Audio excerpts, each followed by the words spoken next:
welcome into the latest edition of ESPN FC. I'm Kay Murray, joined in the studio by Ali Moreno and Stevie Nicol, and we also have Frank Leboeuf and Gabriele Marcotti with us too. Gab is coming to us from Istanbul tonight, so we'll talk about that in just a moment, because the UCL draw was made today, the group stage draw, and it brought us up some interesting groups, some interesting encounters, but perhaps none more so than Group C, Ali. This is an exciting group, isn't it? Of course it is. A lot of storylines, but the obvious one is Bayern Munich and Barcelona. And if we go back a couple of years in Champions League and the destruction of Bayern Munich, where they take down Barcelona 8-2, and if you look back, it was indeed the beginning of the end for Lionel Messi at Barcelona. Then you spin it forward to a year after that, and while the scoreline was not 8-2, it was a little bit more respectable. I think the difference in terms of levels between Bayern Munich and Barcelona was even more evident there. That Barcelona was simply nowhere near the elite level that Bayern Munich was, and it really showed us that the demise of Barcelona was real and was here to stay. And now we spin it forward again, and we are in the obvious conversation of Bayern Munich without Lewandowski. And where is Lewandowski? Oh, Barcelona!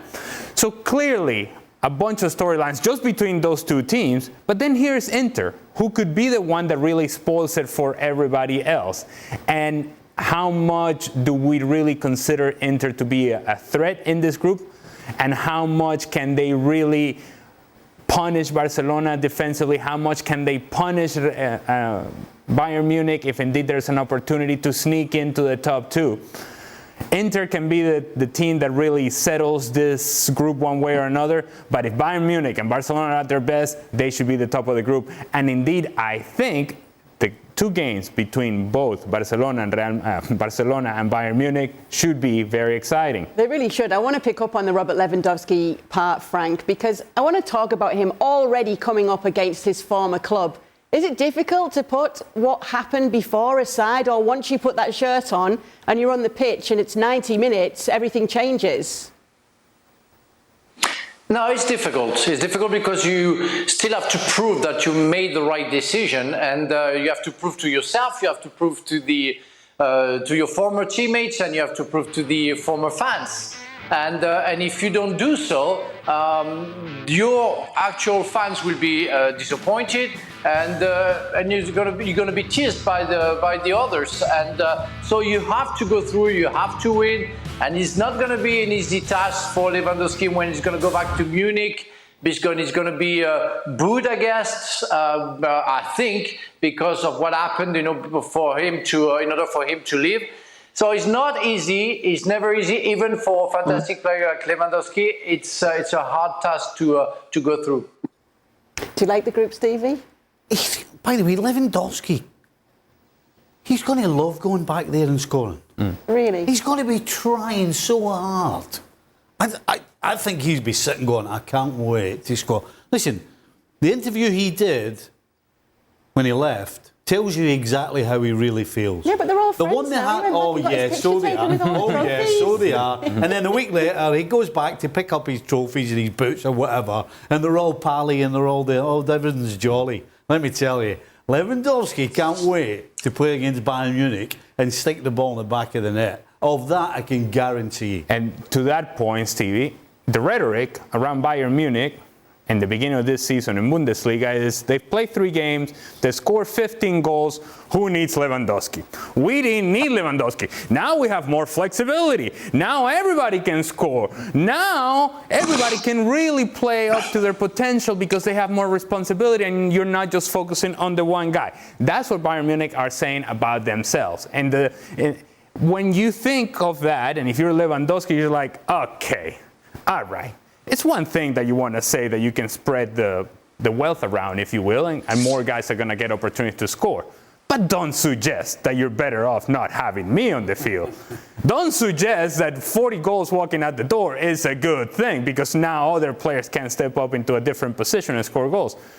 I think there's a motivation there for Lewandowski to go back to Munich and do something special against Bayern Munich. But is it going to just be as easy as that? Lewandowski scoring the goals now for Barcelona. We know what happened to them last year in the Champions League. No, of course it's not going to be. No, it's not easy. It's not going to be that easy. But in terms of storylines, Gay, and we're only projecting what could happen, what may happen, what the mindset would be for a player going back to Bayern Munich.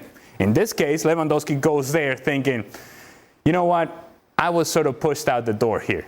I wasn't treated the way I deserve to be treated.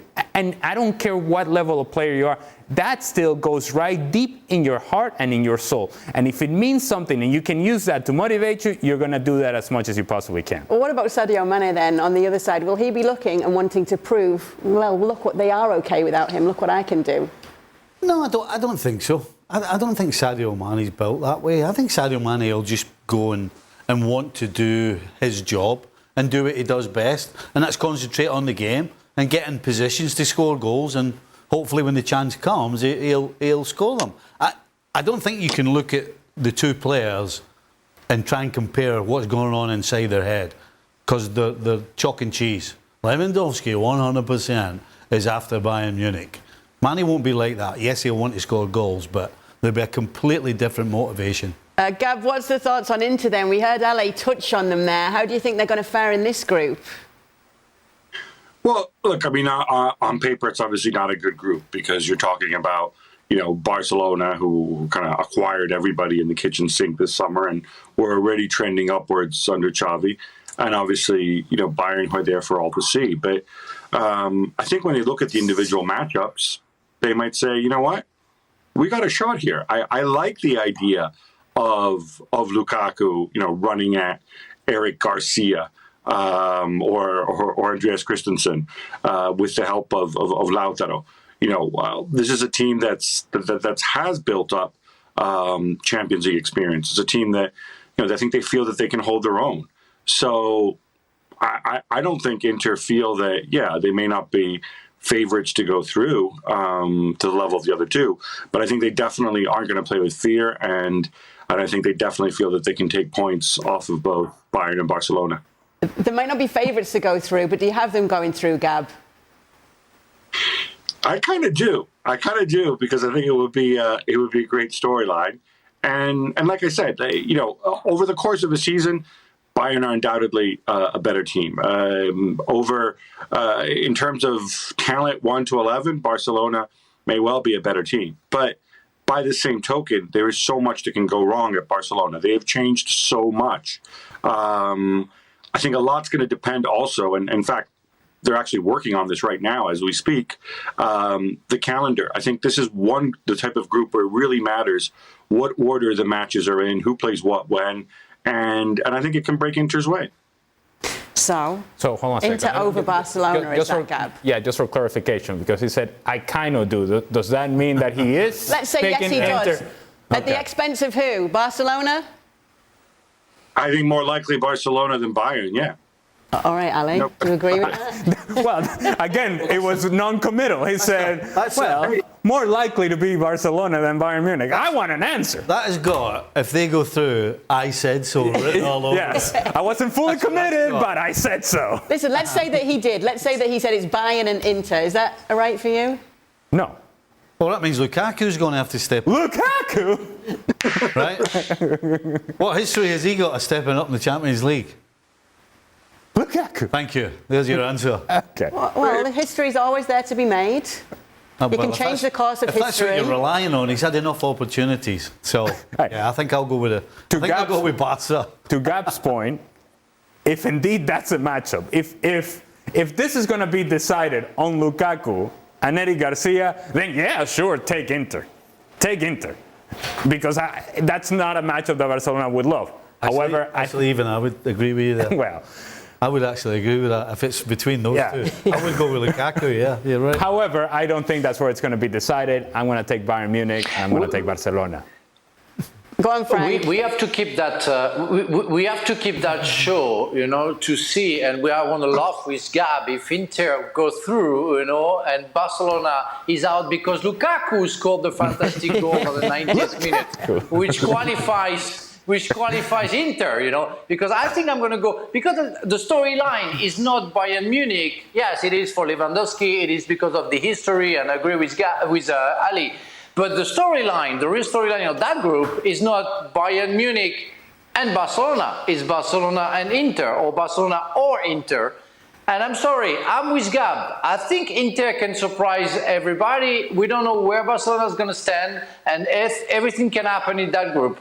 And I will be laughing a lot if Lukaku can score that goal, which qualifies Inter. I want certainty, right? Frank just said, Yeah, I we think can't have Inter certainty. We're talking about football. Inter can do it. Yeah, Inter can do it. The question is, will they do it? That's the answer I want. I said definitively, I'm taking Bayern and I'm taking Barcelona. Can do it, Ali? I have made a choice. They will do Unlike other people in this show, I have made a choice. I picked Bayern and Barcelona. Even Stevie got wishy-washy on the Lukaku Eric Garcia stuff there. I didn't get wishy-washy. He did a little bit. No. Just a little. No. I want to know though. I want to know though, Ali, if Xavi's under pressure with this group here. Well, Xavi's under pressure, period. And there are no excuses anymore. That whatever Barcelona may have reasoned around the failures in Europe last year, those reasons are no longer valid because the talent level available to Xavi is elite. If these guys are able to come together and they fit together as a group, Barcelona should be in the conversation of winning the whole competition. It's a big if. But now that's on Xavi's responsibility and on his plate to make it all work. There are no longer any excuses. Barcelona should get out of this group.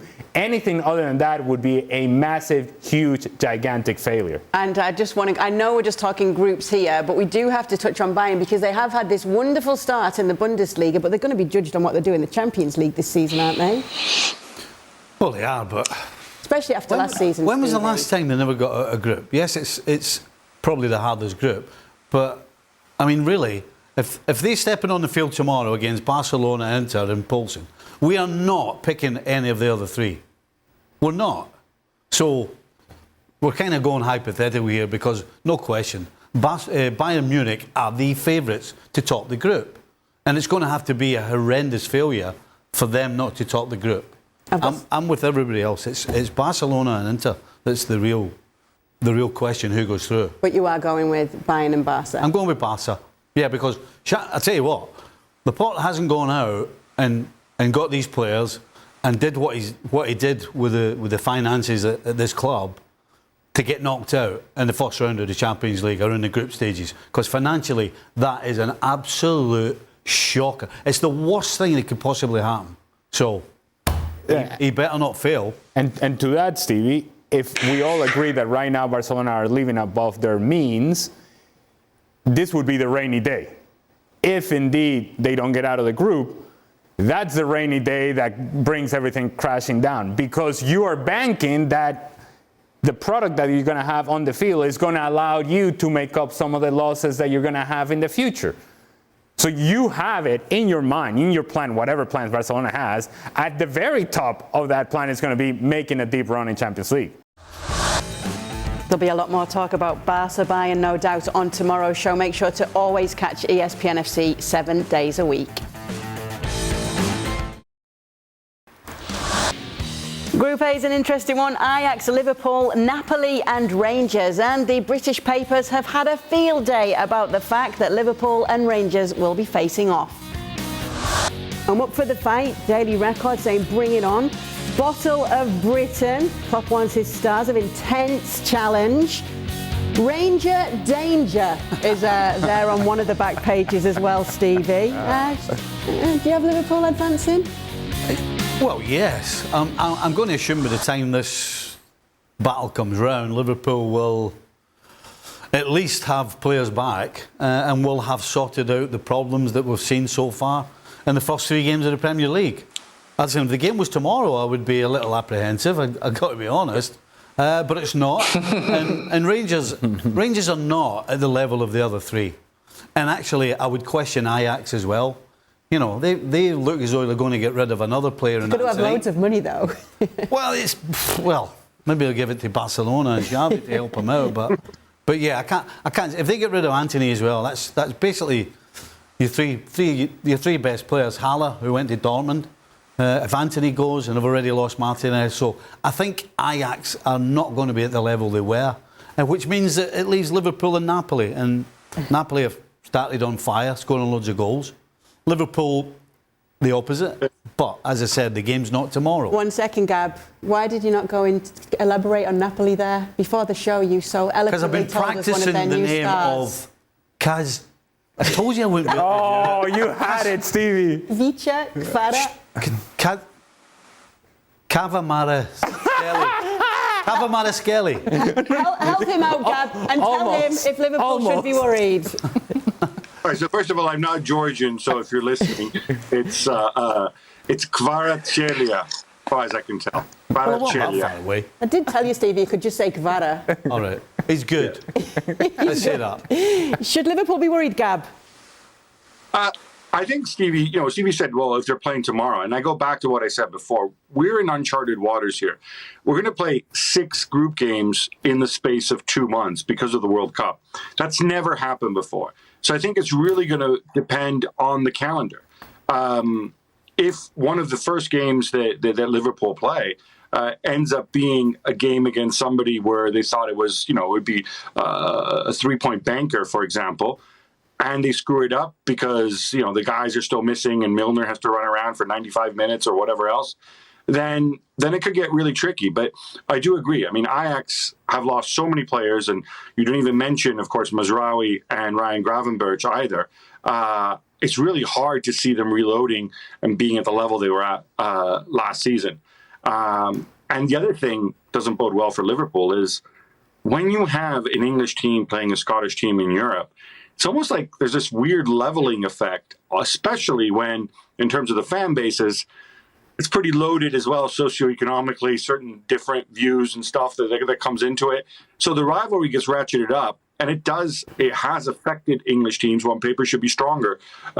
So I think Liverpool will be okay, but I think it's going to be a bumpy ride. And don't forget, of course, the last time Liverpool played Napoli, they nearly got knocked out of the Champions League. And if that happens, they don't go on to win it. I've got a couple of questions for you, actually, Stevie. Oh, boy. Who are you rooting for between Liverpool and Rangers? Liverpool. Easy, right? Easy Aye. for you to say. Yeah. All right. You talked hypotheticals earlier, Yep. and we're talking about Liverpool right now. You can have, right now, if you have to decide, a guaranteed top 4 finish in the Premier League or a guaranteed spot in the semi-final of the Champions League with the chance of winning the whole thing, but you will not be in the top 4 in the Premier League. Which one would you take right now if you had to decide? Go back to saying the name. I mean, that's not an easy question because, yes, it means you could win the Champions League, but you wouldn't be in the top 4. Well, if you win the Champions League, then it doesn't. If you win the Champions League, it doesn't matter. But you're just getting the spot in the semi-final right now, and you definitely aren't in the top 4 of the Premier League. That ship has sailed at this point. Kvaratskhelia. Go with that. That's a tough one. That's a tough one.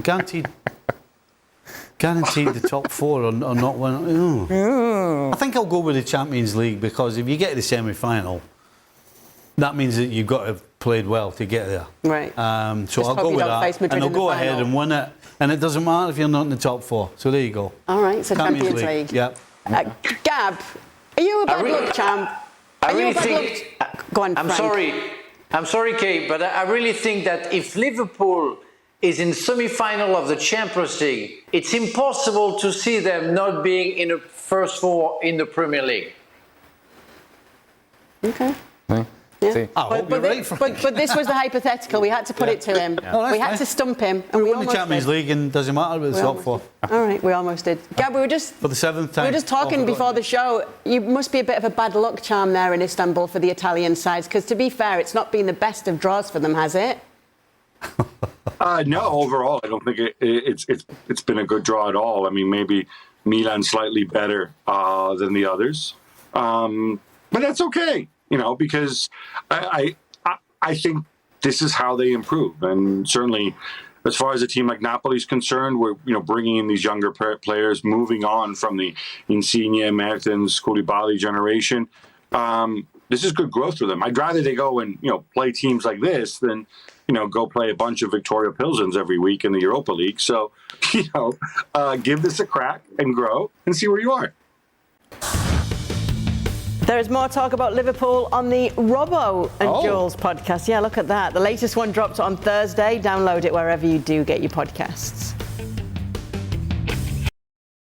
All right, let's move on to talk about Group H. This is where we see Paris Saint-Germain coming up against one of the Italian sides, Juventus. They've also got Benfica and Maccabi Haifa in there. PSG have actually moved up to second favourites with the odds makers above Liverpool because of the starts to the season so far. How do you assess them though, Ale? Because we know the competition that they're facing on a weekly basis in Ligue 1, and then it comes to this, and who's going to be the biggest test here? You'd say Juventus, even though it hasn't been the best of starts for them. So how do you assess this PSG side? Extremely talented going forward, trying to find some balance through the midfield, and really will not be judged based upon what they do in Ligue 1. Frankly, I can appreciate the fact that Kylian Mbappe is scoring a hat-trick, that Messi is having an assist here and there and also scoring a couple of goals, that Neymar looks rejuvenated and far more invested and committed in the product on the field rather than whatever is going on off the field. And all those things are positives for PSG. But again, in the worldwide scope, in the big picture, what they do in Ligue 1 has become secondary simply because it is expected that they're going to win, and they're doing that. They're destroying teams. Great, fine, fantastic. And they won't have an issue getting out of this group. It's what happens afterwards. It's what happens in the knockout round. That's when we need to see the very best version of PSG, and I think we're yet to see that with consistency in this competition. There have been moments in which they've looked great, and then other moments where they've melted away. Hopefully, if you're a PSG fan, that's not happening this year because the talent is clearly there. You're just taking a look at it there. Frank, just a word on PSG. Kylian Mbappe sticking around. They will be expected to go all the way this season, won't they? Oh yeah, that's the number one objective. One thing I would say to Ali, that's true that we don't care, and it's secondary what they do in the League One, but the way they do it right now, and you was using destroying, they are destroying their opponents right now, which it wasn't the case before. So it's like that's the positive sign for me to see them, maybe achieving something, in the Champions League. So I have no question marks whatsoever, in the group stages. I think themselves and Juventus will go through, but we have to wait. Will Neymar be fit in February or will be again injured? What will be the state of mind of Mbappe? What about Messi? You talked about the defense, injuries or something else for Ramos or some others. But what we see right now make me think that it's better than it's never been before. Following them year after year in the League One. Doesn't say they're going to do well, but they are destroying everybody like we expect from them. They didn't do that in the past years. They are destroying, they are in their levels, and their level is 10 times better than any other team in League One. What will be in the Champions League, that's still a question mark. Frank, I've got a question for you. So I've only seen highlights of PSG. I haven't actually seen a whole game. And my problem with them has always been that Ligue 1 doesn't prepare them from the Champions League physically, from the first minute to the last minute. So you're saying they're destroying teams. Are they destroying teams from the first minute to the last? Or are they having a period of play where they'll maybe score 3 or 4 goals and then they just knock it around and then the game's over? Because if they're playing 90 minutes and destroying teams that way, then that will prepare them for the Champions League. Whereas before, as you said, it seems as though that wasn't happening.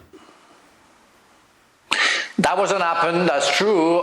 The first answer to your question is physically the League One is not maybe as difficult as the Premier League, but it's as difficult as the Bundesliga or the Liga or the Scudetto, no problem.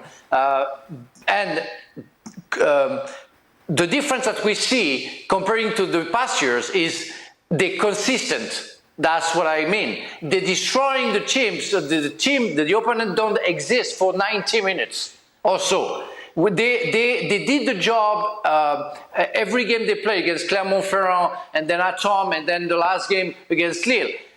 They just did in 30, 45 minutes what we were expecting for years, destroying 4-0 halftime, game over.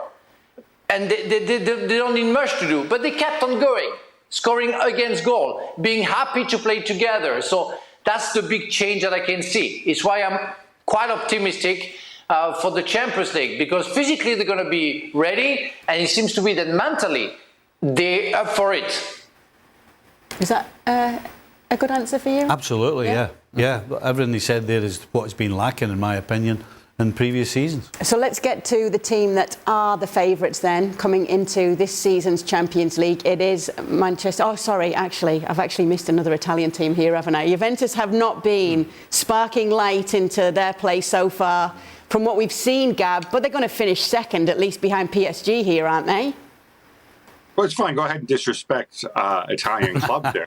Well, they've done a good job. No, it's just a bit of a Legri ball. I mean, Don't need to bother. Don't worry about that, Kay. You're right. There is an absolute ton of negativity around Juventus right now. I wrote a whole column about this. I don't think Allegri is helping things right now, even though his name literally means, happy people. In reality, they're anything but happy. And part of it is down to injuries. Part of it is down to performances. Again, a lot. I can go back to this. Depends, when are these games going to be played? Because there's an big injury question around Pogba, big injury question around Di Maria. If they're there and they're fit, then I think they'll feel that they can handle Benfica. And then, they'll take their chances against Paris Saint-Germain. And if they get points off them, then that's gravy and they're fine. If those guys are unavailable in the wrong games and they see the sort of performances like we saw against Sampdoria, who, frankly, are worse than all four teams, but Sampdoria are probably not even a conference standard team, then they're going to run into trouble. And they're going to run into trouble pretty quickly. So there's a ton of pressure on Max Allegri right now, and they're in a difficult position. They hope to bring in another striker before the transfer window closes. They have a deal in place with Arik Milik. But again, does that move the needle? You're going from Morata to Milik, not really an upgrade. all right, well, let's move on to Group G then, which is where Man City are. They are the favourites coming into this year's competition, up against Sevilla, Borussia Dortmund, which means Haaland will be getting to see his old club very soon, and Copenhagen as well. Is this Man City's year, Ale? They do have their striker now. Much like Xavi, I don't think Pep Guardiola has any excuses available any longer. You watch this team play, and while it's clear to see the impact of Erling Haaland when he's scoring goals, his presence in the attacking half and in the final third opens up spaces for everybody else. And if you give space to Kevin De Bruyne, he's going to take you to pieces. If you leave space to Phil Foden, he can hurt you. Gundogan can hurt you. Bernardo Silva can hurt you.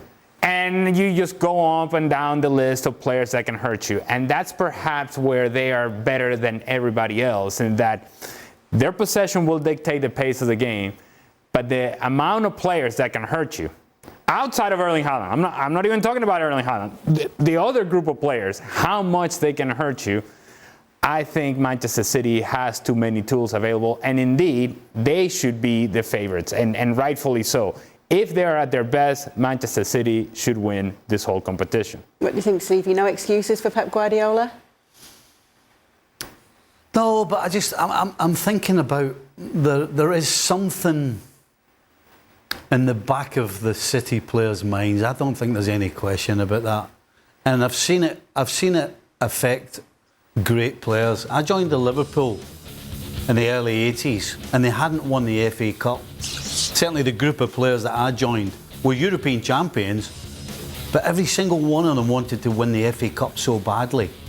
But for about 4 years in the trot, they got knocked out, not even by teams in their division, but lower league teams. There was just something holding them back. European champions. And I guess that's the only thing that I can reach for when I think about City not winning the Champions League, because of every team on the planet right now, they're the team I don't want to play. Right. And I'm sure everybody else is thinking that. But there's something to be said for the fact that it gets brought up time and time again. And there definitely is a little foible that affects teams when they're so desperate to win something. All right, well, I want to actually draw your attention to something that Pep Guardiola said about Bernardo Silva. It came after that friendly with Barcelona and Manchester City. He said, "I'm no one to tell Barca to forget about signing Bernardo. We want him to stay with us, but I don't want anyone who's not happy. I don't want him to go. He's a superlative player and a great person. I want him to stay." That said, it is true, Bernardo likes Barcelona a lot. This is a bit of a weird thing to say, really. He's either for sale, Ale, or he's not for sale.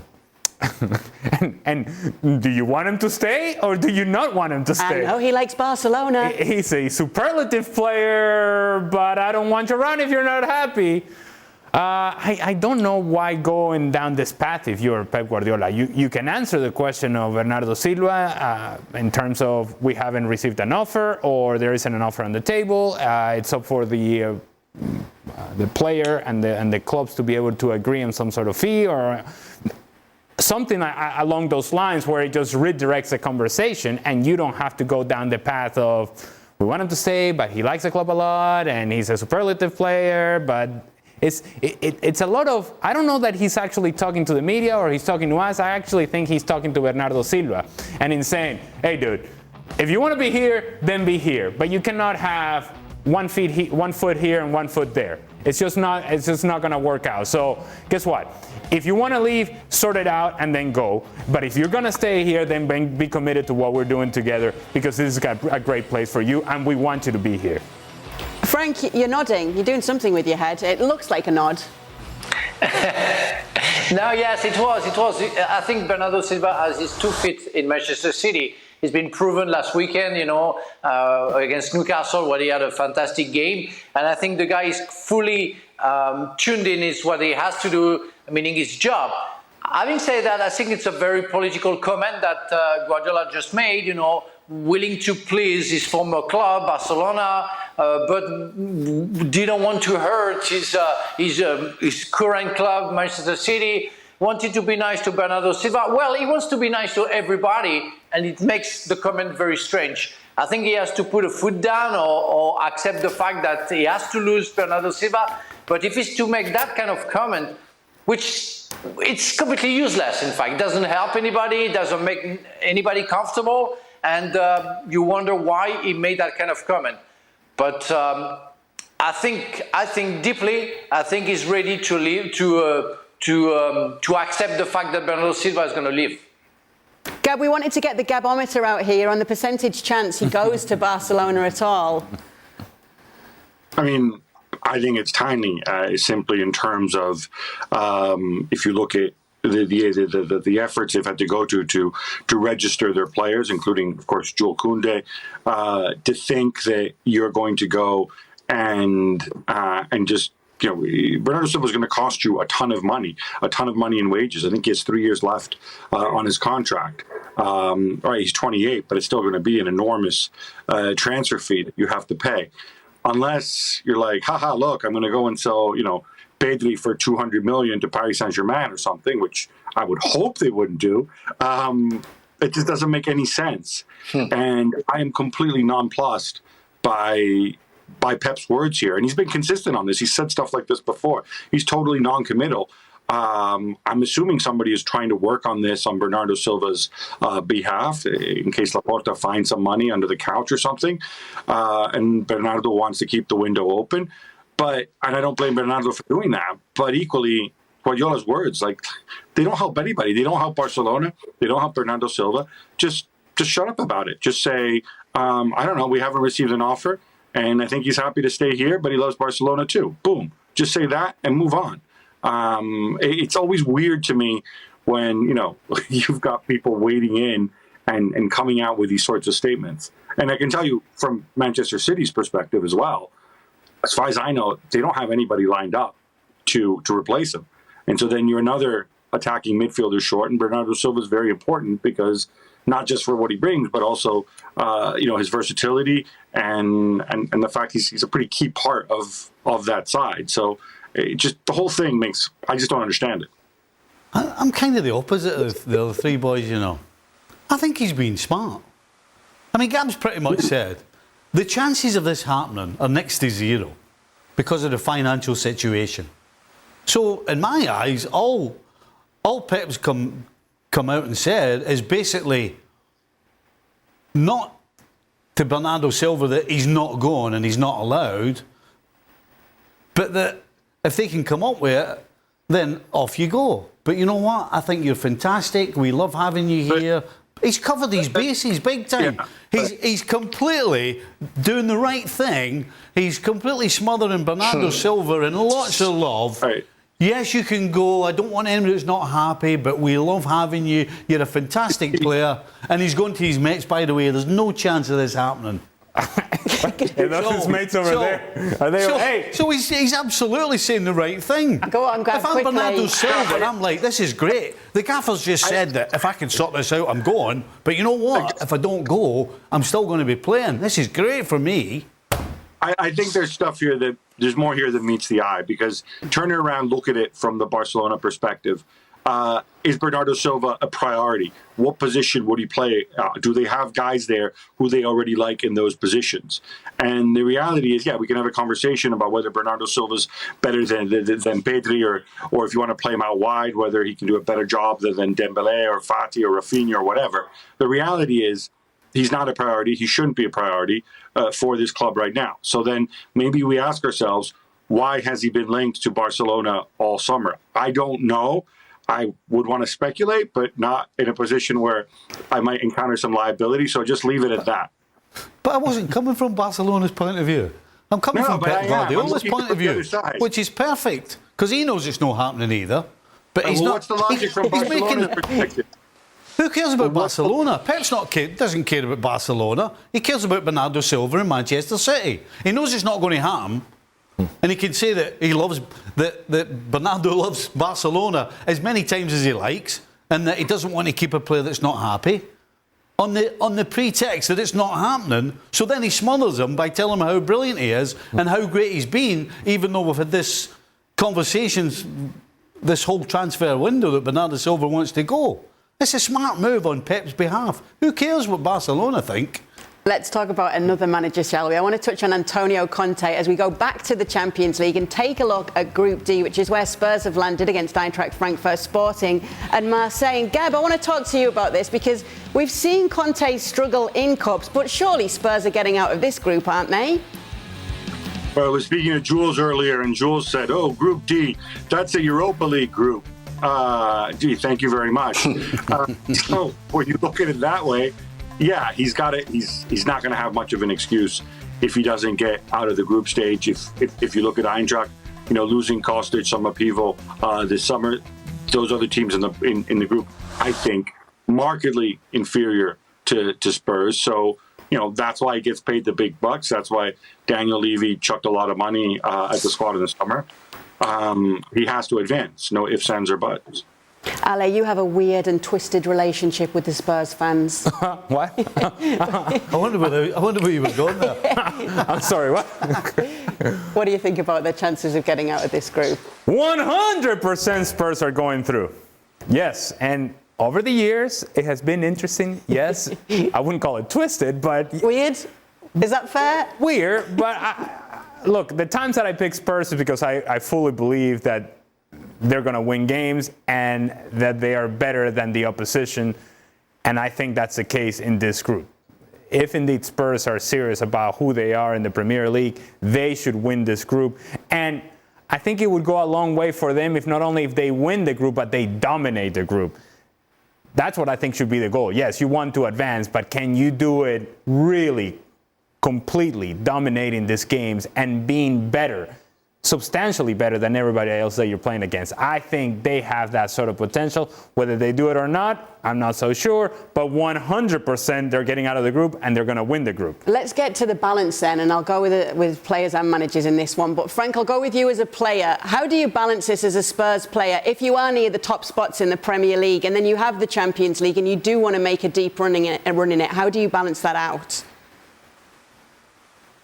Well, you just do your job. It's part of your job to be involved in every competition and to give 100% to all of it. When you're a Premier League player from a big club, you balance that very well. You know, you go, you play every game like it's the game of your life. You enjoy it because you're on the top of the Premier League and you have the chance to be involved in the Champions League. So you don't even question yourself about how you have to choose kind of, you know, the game you will have to play. No, you go for it, or you go for them. You don't even ask yourself, you know, what's going to happen, and you're going to enjoy. Tottenham has to win every to play in that group stage because they are more than superior than any other teams involving that group. So but they will have to do it. When they will play in Marseille, it's my former club. They're going to face 65,000 crazy fans. And for the first 15 minutes, they will have to be ready, even if it's Tottenham. But overall, they're much better than Marseille. They will just have to show it, but they should go on top of it. And I wouldn't say easily, but naturally. Stevie, manager's perspective, are they deep enough, and how do you put the emphasis on one tournament and the other when you are near the top spots, let's say in the Premier League? Well, Conte wants to do something in the Champions League. He doesn't have a good history in the Champions League, and he'll look at this group and say, right, we're the best team in this, as his players will.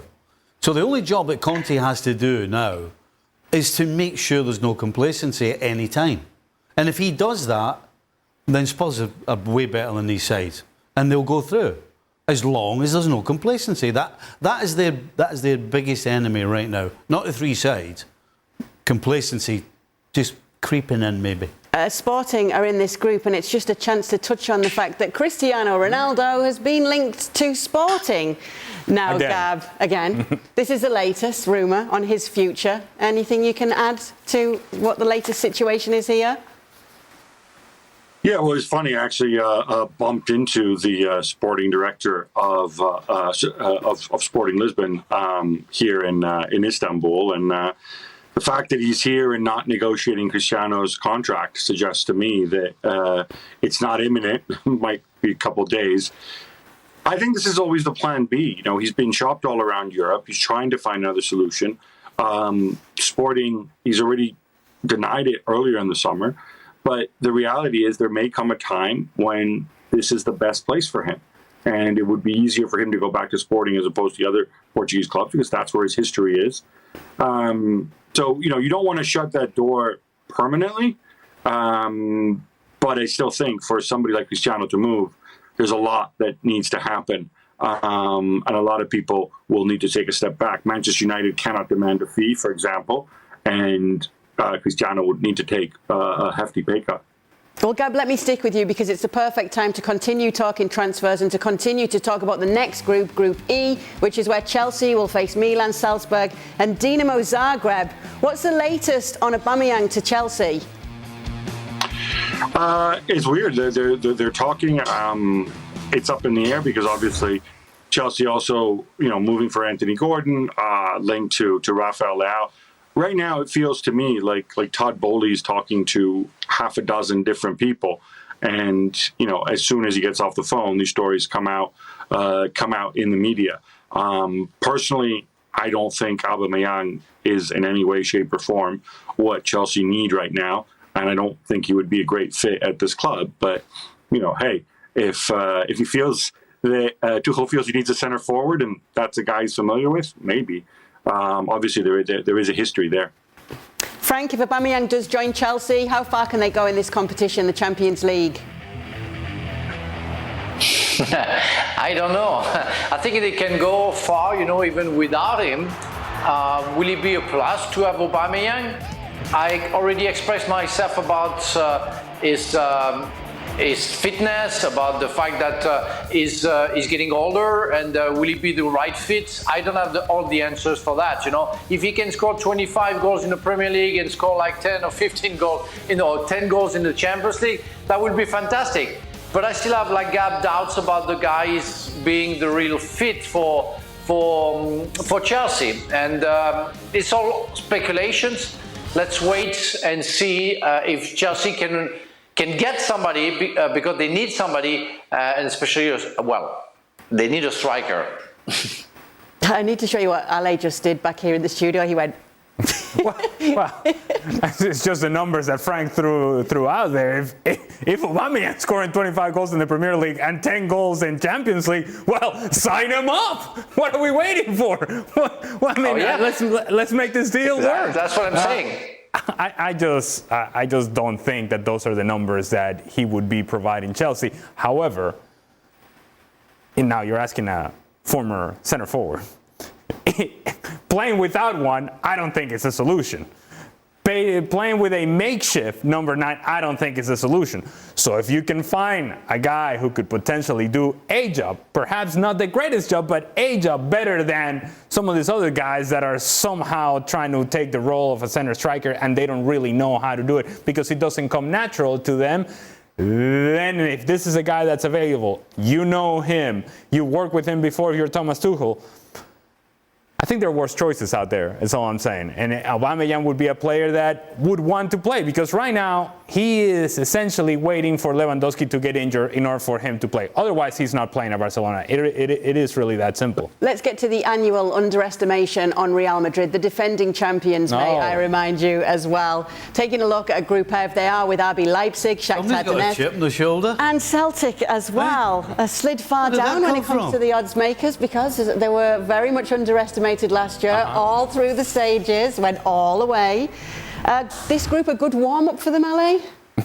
Well, yeah, the reason we have now waited 45 minutes to talk about Real Madrid in Champions League draw is because it's because this draw, it is a layup. It's a tap-in, is Real Madrid. Here you go, guys. How about you get your rhythm going in Champions League in the group stage? You will win the group, and then Real Madrid will become the team that everybody expects them to become in the knockout stage, and that's where they are the best in this competition historically. And so I don't look at the group of Real Madrid and say, well, there's a threat here. There's no threat here. It's Real Madrid and then everybody else. All right, Stevie, we wanted to bring Group B up because we expect that you are salivating at this one. Porto, Atleti, Bayer Leverkusen and Club Brugge. Yeah, what game do I want to watch? Can I get back to you? All right, well, listen. I'll watch Porto. You watch Porto. Gab, it's a hipster one. So you need to give us a reason Very hipster. why this group can be interesting. Okay, I need to educate you a little bit on hipster. Bruges, I can see as hipster, even though obviously they lost their best player, arguably, in De Ketelaere over the summer, and Philippe Clement has moved on, so you don't expect them to be as strong. Bayer Leverkusen, I believe I'm right in saying, have lost all 3 games that they've played this season. I feel bad for my man Gerardo. The reason you watch this, there's nothing hipster at all about Cholismo and Atletico Madrid. There's even less hipster about Porto. The reason you watch this is for the mega grudge match, Porto against Atletico Madrid, which nearly spilled into a brawl last year, and we may get that again. You watch this for WWE reasons. You watch this because you always wonder, Atleti are always kind of on the edge one way or the other. Are these going to limit Griezmann's minutes? Is Saul going to do something silly? How is this all going to pan out? That's why you watch this. You watch this for the 2 games. Look, let's be fair to Leverkusen and Bruges. They do have some players who are fun to watch, but the problem is they're both in a bad spot right now, and I think Porto and Atleti are just several orders of magnitude ahead of the rest right now. Okay, quick mention then on the UEFA Awards, which always occur when the draw does.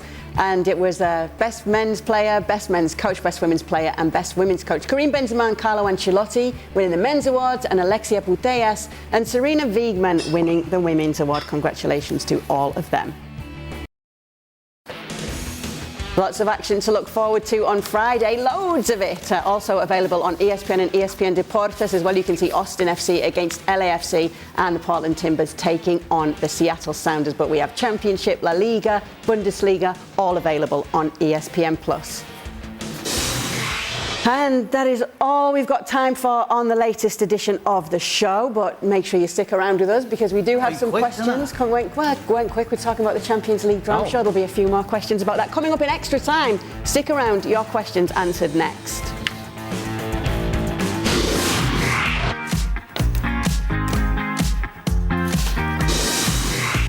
All right, let's take a look. You know what? I wanted to just tell you all the way through the show, this has been really tight around my neck, like you were talking about Craig's neck the other day, right? I put my dress on backwards. I was thinking, why is it so tight? I'm sorry. Your dress is backwards right now? But it's bad luck in my country if you put something on the wrong way or inside out to change it. But I only realised before we went to wear. Hold on a second. Wait. So you never noticed it? I was sat there thinking, why is this so tight? My neck can't have put on that much weight in a few days. And I looked and the tag's there. Let me see the front. It's a bit more loose at the back, Stevie. Actually, I can see how you did that because it doesn't like look this the whole much time. different. Wait.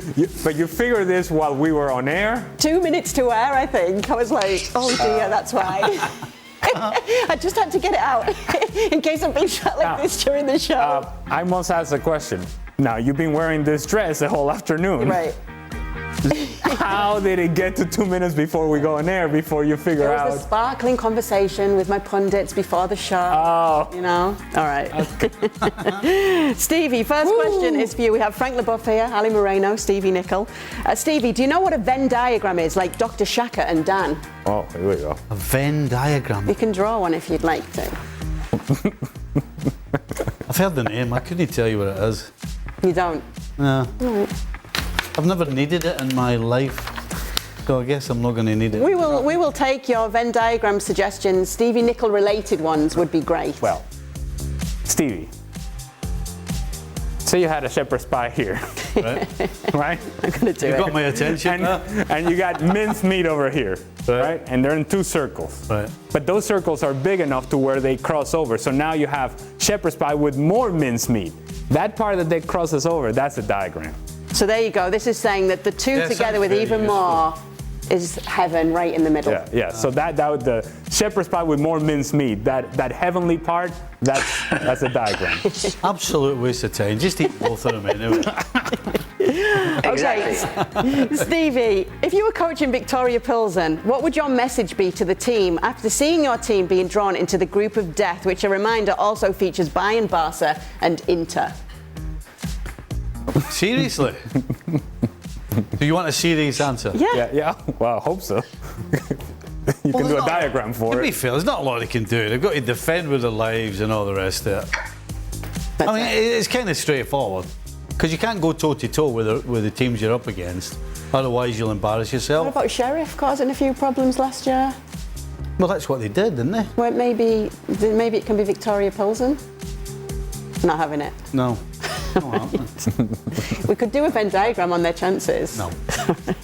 No. What is more likely? That Viktoria Plzen do something in this group, or you spelling Karavetskalia correctly? Oh, I'll get Karavetskalia. No danger. What's the nickname? Oh, well, come on now, okay? Come on. Is that Napoli? Maradona. Correct. Okay, I'm a quick learner. We've made up for it now for not knowing the Venn diagram. Frank, with Lewandowski meeting Bayern Munich, bound to happen, what was the worst or most intense situation you found yourself in going back to play a club that dumped you? That sort of revenge match. Anyone? Did you have that situation, Frank?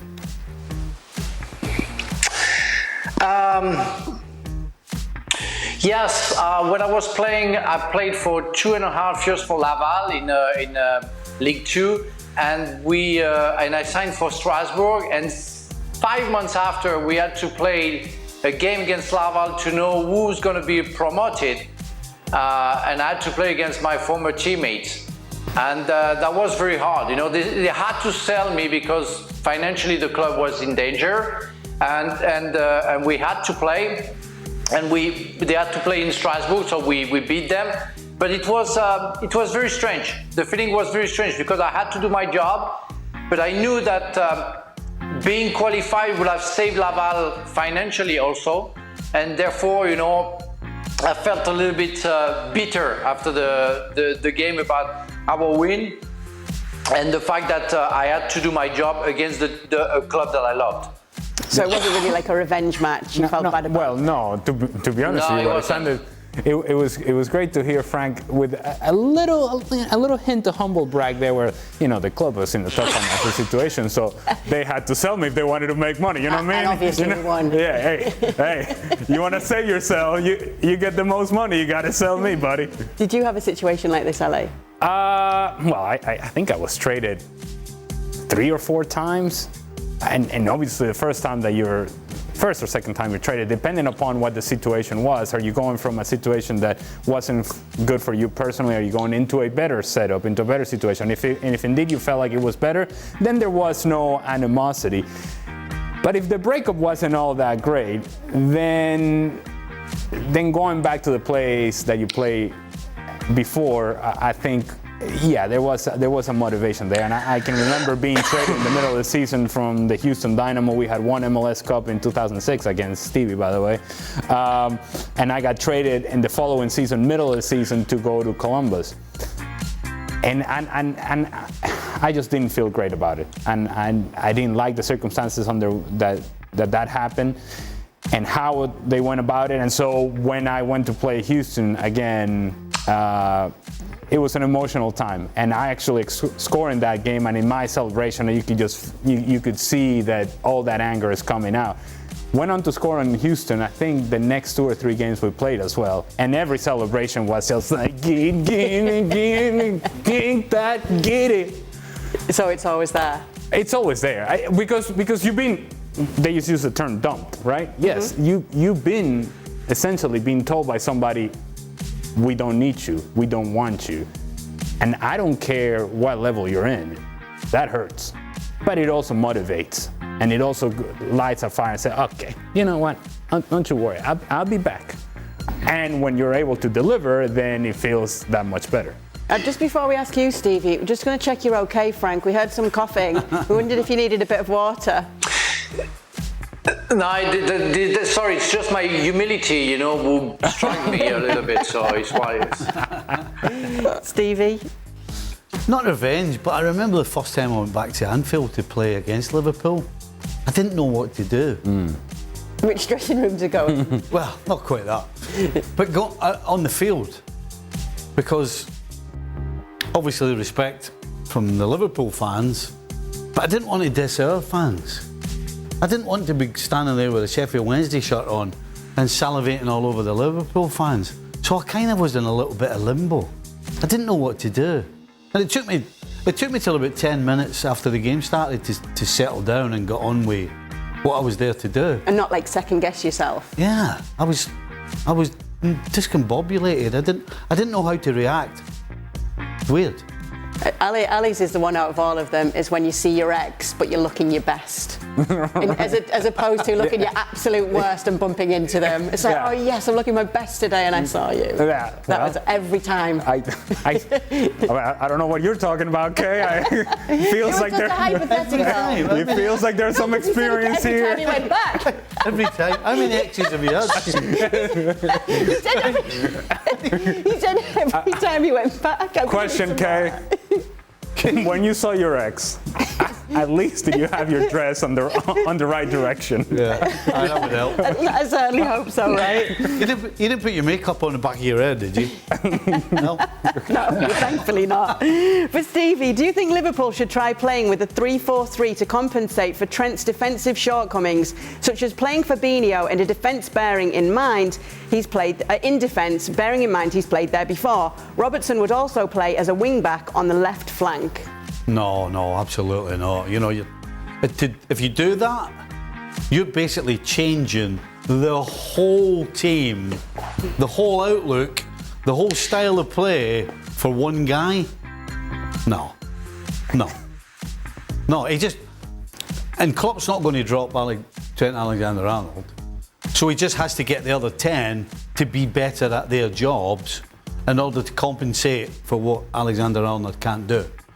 That's what's been happening for the last 4 or 5 years, and they haven't done too badly the way they're set out.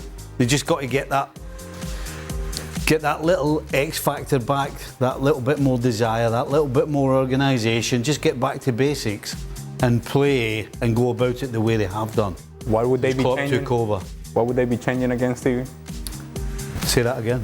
What would they be changing? The whole thing? The whole thing. No. All right. After the draw, it's clear Cristiano Ronaldo has his team in the Champions League. Sporting, all the pieces fit for him. Who says no? He wants to play Champions League football. Aye, and he wants to score goals. And he wants to be at a So team that he explain. cares about. And go and play in a group that you could make the difference for Sporting to get out the group, but you're also got an opportunity to play against teams that you can score against.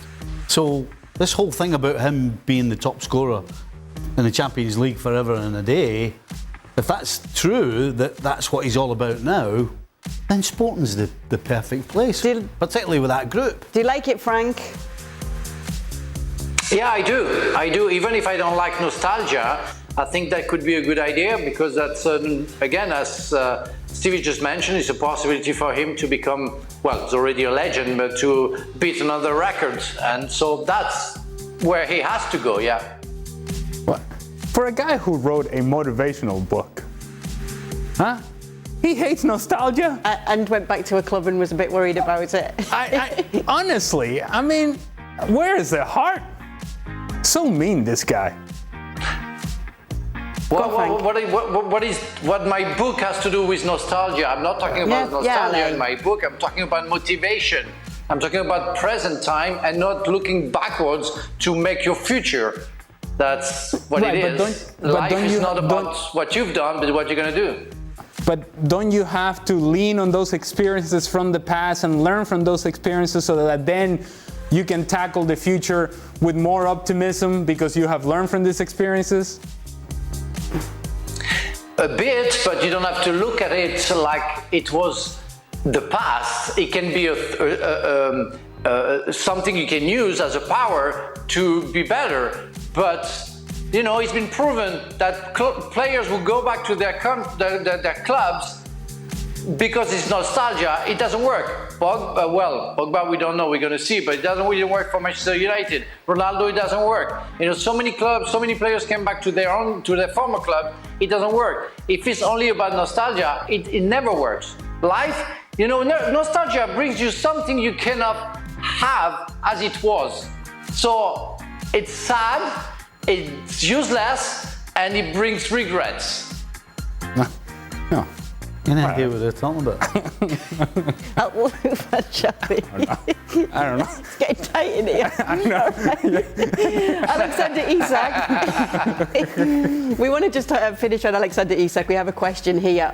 Newcastle have smashed their transfer fee to bring him in.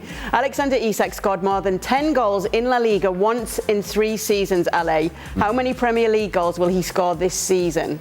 And that is indeed the big question. Now, if you watch Alexander Isak play just for 10 minutes at a time, there are a lot of things that he does that he is very good. For a tall, lanky guy, he's very good with the ball in his feet. He has change of pace. Because of how long he is, he's difficult to get around as a defender.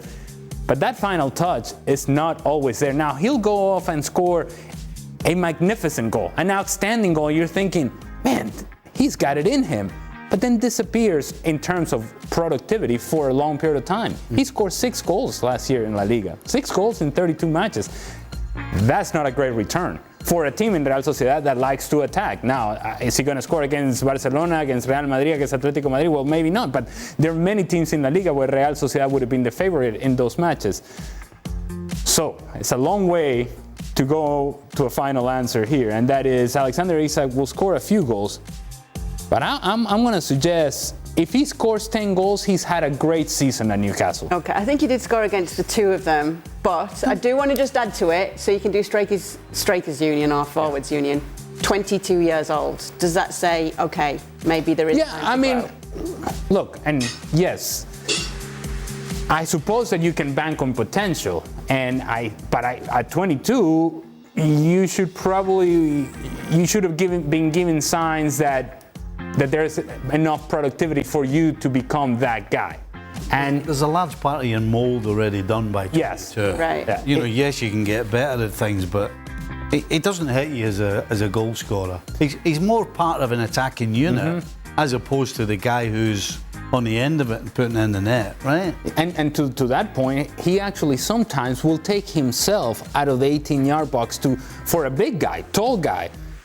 he goes out into wider areas, or he drops off to the top of the 18-yard box when the ball's about to be crossed. And these are things that have happened over the last couple of years in La Liga that have been very noticeable. And for me, that tells me that the instinct of scoring goals is not natural to him. He'll score a few, but doesn't quite have the natural ability, that instinct to feel where that ball is going to be, where is it going to end up, and where can I be the most dangerous. There you go, Newcastle fans, just to fill you with confidence. Well, on the positive side for Newcastle fans, you know, he's going to replace a guy in Woods who's just one-dimensional. Yeah. Oh, it's an upgrade to that. So yes. it's an upgrade. I mean, their upgrade, it's cost them, what, 58 million to upgrade, but it's definitely an upgrade. And at the end of the day, if you're Newcastle, then that's what you're trying to do. You're going up the steps gradually. You're not just going from 0 to 100. So it's an upgrade. But it's okay. not. It's going to make them more dangerous, yes. Goal, right. But don't think, okay, well, this guy's going to show up and score 20 goals. That's just not going to happen. One word, Kvara or Isak? Kvaradona.